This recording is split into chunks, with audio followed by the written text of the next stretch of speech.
ఇక నా జీవితం ఇంతే, లైఫ్లో ఏమీ సాధించలేను అని అనుకునే వారికి IPS officer Ambika life story ఒక ఇన్స్పిరేషన్. తమిళనాడుకు చెందిన అంబికకు తనకు 14 ఏళ్ల వయసు ఉన్నప్పుడే పోలీస్ కానిస్టేబుల్తో పెళ్లైపోయింది. ఆమె అప్పటికి కనీసం 10th క్లాస్ కూడా పూర్తి చేయలేదు.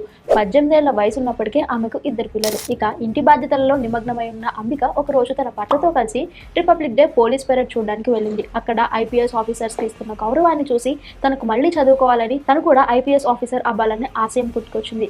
ఇక తన భర్త సపోర్ట్తో ఒక పక్క ఇంటిని చూసుకుంటూనే ఇంకొక పక్క యూపీఎస్సీ ఎగ్జామ్స్లో ఉత్తీర్ణత సాధించింది. 2008లో ఐపీఎస్ ఆఫీసర్గా తన డ్యూటీని స్టార్ట్ చేశారు అంబిక. ఇప్పుడు ప్రస్తుతం తను ముంబై నార్త్ డివిజన్ డీసీపీగా వర్క్ చేస్తున్నారు. ఈమెని ముంబై శివంగి అని, లేడీ సింగం అని పిలుస్తూ ఉంటారు.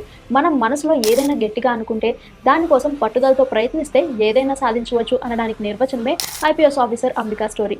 ఈమె సక్సెస్లో ఈమె పాత్ర ఎంత ఉందో తన భర్త పాత్ర కూడా అంతే ఉంది. సో ఐపీఎస్ అంబిక గారు మరెన్నో అవార్డులని, మరెన్నో ప్రశంసలని పొందాలని మనస్ఫూర్తిగా కోరుకుంది.